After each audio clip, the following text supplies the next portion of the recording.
Halo semuanya, Assalamualaikum warahmatullahi wabarakatuh. Kembali bersama saya di Yogi Ondeni Vermoja. Bagaimana kabar kalian? Semoga kabarnya sehat walafiat. Oke guys, jadi pada kesempatan kali ini itu kita akan kembali membahas sebuah kasus yang sempat viral ya kemarin ya. Seorang remaja berumur 13 tahun yang melakukan penembakan di Serbia. Nah, kira-kira seperti apa pembahasannya ya. Tapi sebelum kalian menonton video ini, ada baiknya kalian klik tombol subscribe yang ada di bawah ini untuk membantu saya mengembangkan channel ini.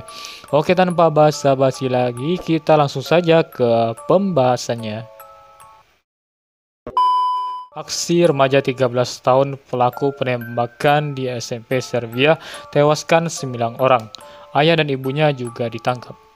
Seorang remaja laki-laki bernama Kosta melakukan aksi penembakan di sebuah sekolah yang berlokasi di ibu kota Serbia, Beograd.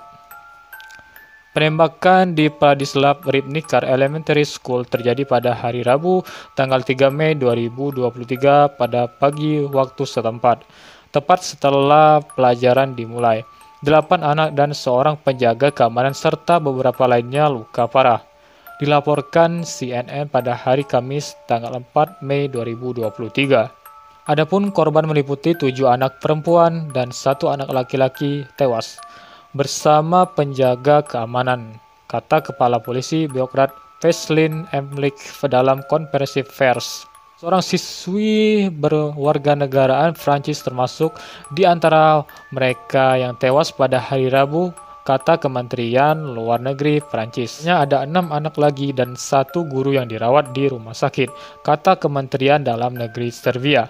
Pelaku disebut sebagai siswa berusia 13 tahun yang bersekolah di Pradislav Ribnikar Elementary School.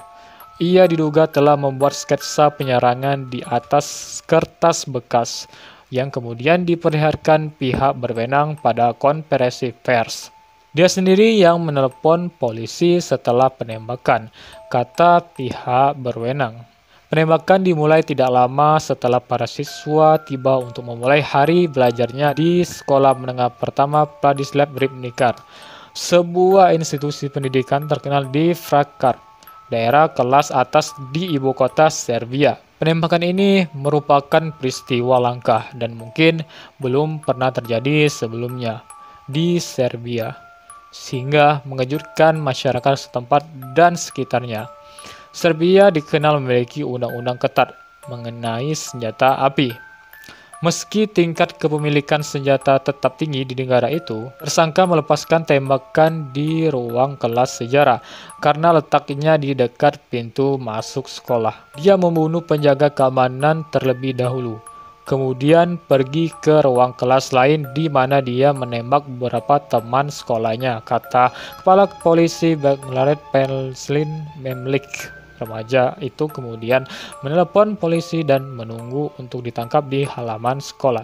Anak laki yang diduga penembak itu kemudian terlihat dituntun keluar gedung sekolah dengan tangan diborgol, jaket menutupi kepalanya, dan ia terlihat mengenakan celana jeans ketat berwarna biru.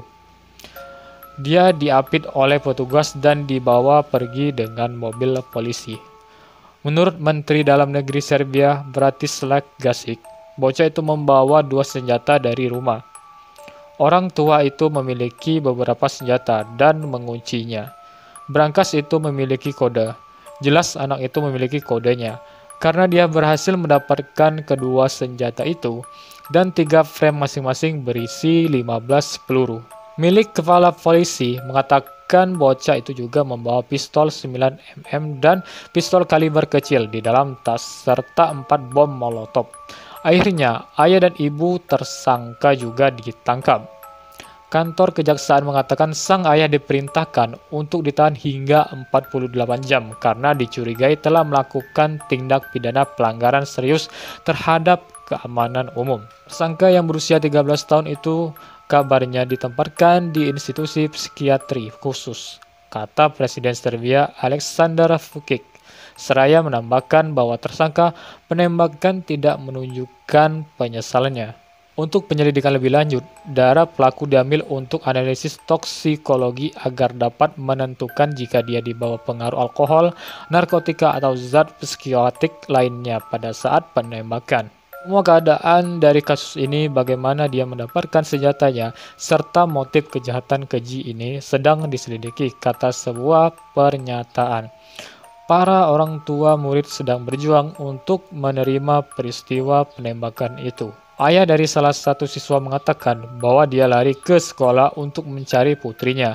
Setelah melihat polisi di tempat kejadian, menurut afiliasi CNN, anak saya masih syok dan penuh adrenalin.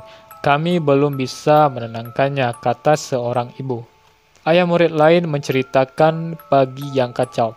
Saya sedang menuju ke bank dan saya melihat sekelompok polisi itu sekitar jam 8.50 pagi. Saya langsung datang berlari dan kemudian melihat psikolog sekolah, staf sekolah, para guru yang syok, kata sang ayah kepada CNN. Polisi datang dengan cepat dan apa yang saya lihat, saya bertanya, di mana anak saya?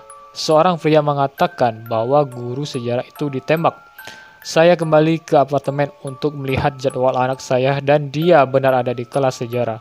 Saya membawa istri saya dan kembali ke lokasi, katanya. Kronologinya sendiri itu kenapa seorang anak berusia 13 tahun melakukan penembakan di sekolahnya.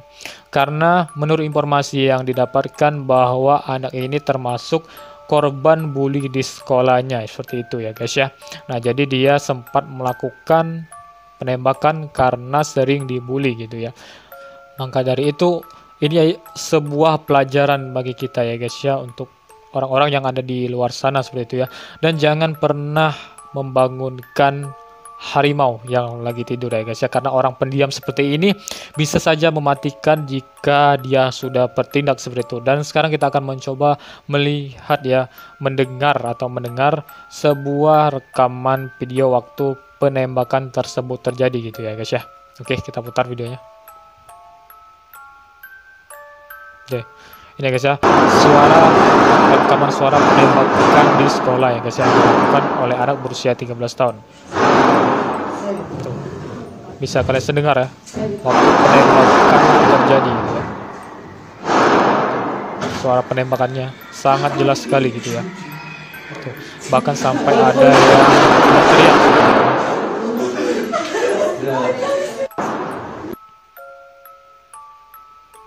Oke guys, mungkin sampai di sini saja dulu pembahasan dari saya. Terima kasih bagi kalian yang telah menonton video ini. Jangan lupa like, comment, share ke teman-teman kalian, dan jangan lupa juga untuk di subscribe. Sampai jumpa di konten saya yang selanjutnya. Bye bye.